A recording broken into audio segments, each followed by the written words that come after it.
Welcome, everyone, to episode 1 of HeroQuest One Shots, where my goal is to recreate all the one shot quests created for the game and published throughout fanzines and the web. My name is Mike, and today we're going to be tackling what might very well be the most ambitious one shot quest first, the Halls of Durrag Dol.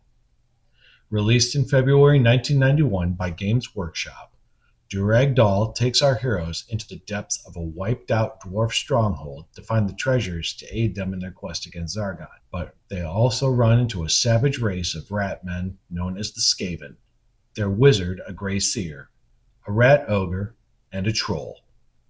But before then, let's get into the history a little bit about where this quest came from and why it's so significant. The Halls of Durrag Dol showed up in a very interesting time in HeroQuest history. You see, Skaven are completely an intellectual property of Games Workshop, and they are extremely prevalent in the Warhammer universe, especially in games like the Age of Sigmar. So when the game was released by both GW and Milton Bradley, this was more or less a fleshing out of the board game lore and further putting it into the Warhammer universe. Fast forward to today, and GW has no ties to the modern game. So bringing these guys back into the fold almost seems a little like you're getting away with something when you know the whole story. After all, it would be actually borrowing the IP and fitting it into the modern Avalon Hill game. Needless to say, there were challenges in completing this quest in 1991. Since the only way you could find Skaven miniatures was at a Games Workshop licensed game store. And let's face it, even the computer printers of that era would have had a problem with the artwork and the materials of the game. It could be done, but it would not have been the best quality. This is where the modern times come in, and where my inspiration struck to start this project. I decided right then and there that what I wanted to do here was to present this quest with all new minis, cards, and styles, and make it look as close as possible to something specifically produced to be part of the 2021 version of the game. So back in January of this year, I stumbled on this quest on the Ye Olde End website, and I felt it would be a fantastic addition to my party and would keep me, the Zargon of our group, on his toes a little more tactically. After doing my own exhaustive research into this quest and wondering what would have been updated, I ran across a post on the HeroQuest Reddit page, and subsequently I found updated cards for all the characters and weapons on Gumroad, done by an amazing creator named Fernando Prado. After finding all of this, it really felt like the project was starting to take form, at least on paper. So the next step was to start thinking about the minis. I knew there were at least 14 instances of Skaven clansmen in the original 91 document, as well as one Grey Seer, one Rat Ogre, and one Troll, as well as a Dwarf Slayer, a new weapon, and a new tile. Along with all this, I needed to get some new cards for the quest for all the new monsters and the new playable Slayer. Rather than buy all the miniatures I needed, I ended up buying my resin printer, an Elegoo Mars 5, and learning all the ropes associated with resin printing. I've been filament printing for about 10 years now, and I feel it's safe to say that the processes for both types of printing are like night and day. But once I got the hang of it, I carefully selected my mini STLs from all over the internet, both free and paid versions. I knew I needed Skaven with slings, so I selected these from Artisan Guild. Don't worry, links will be provided in the description. I also needed to get a little variety, so I picked up 2 different models from that line.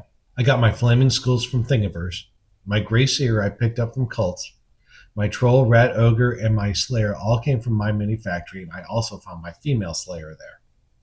And yes, I painted all the minis, and no, I am no competition painter. But my party enjoys seeing everything painted up and on the table. Next up, I looked at the massive center room tile that's in the plans for both versions. This tile turns the center room into a mine shaft where unseen Skaven throw rocks at you from beneath. In the past, I really started looking at 3D printable additions to HeroQuest, like the ones found on the Dragon's Rest page at My Mini Factory and Patreon. I kind of thought it would be a little more engaging to have a 3D printed pit for the center rather than a tile. I didn't see anything readily available for this on the internet. So I put my friends at the Ye Olde End Facebook group, and Jeff posted an STL for it on Thingiverse.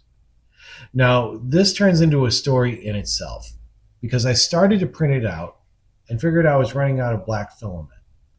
I threw some yellow in there, and the print finished perfectly, and I was about to paint it When my wife saw it and suggested I keep it as it was, since it looked more like a spectral vortex the way it was looking. I was kind of thankful for that, partially because I finished printing it just that morning of game day. Last but not least was the card package. I ended up downloading the Fernando Prado pack from Gumroad. After downloading, I did what many other hobbyists in this space have done, and I ordered physical copies through MakePlayingCards.com. Turnaround time was as expected at 2 weeks, and everything came out perfect for the game. Before you know it, it was game day. I was so amped up to reveal this to my party, and everyone at the table had an absolute blast. I myself was having so much fun, I started getting into character and doing a little voice acting in the middle of things. A glass ball hits the ground that's loaded with green gas, only to show the entrance of the Grey Seer, the evil wizard Ratman from the clan Skaven. He not only steals spells from the wizards and the elves, but he also has his own wicked cacophony that he is willing to dispel your doom with. All in all, the day was a total success. I had so much fun making this happen, and it was already making plans to do it all again for the next month. Now, before you blow a ton of money on a printer, you can always take different routes to make this happen than what I did.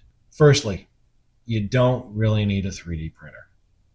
You could either order these from one of the several 3D printing contractors on Etsy, or you could find appropriate models at your local game store that is licensed to sell Games Workshop minis.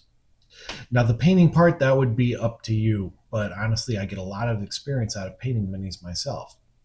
I know my sample size is of one, though, and that might not fit your idea of fun. But that being said, there are plenty of professional painters out there as well. And if you bought a printed model off of Etsy, you might just find someone who will print and paint it for you.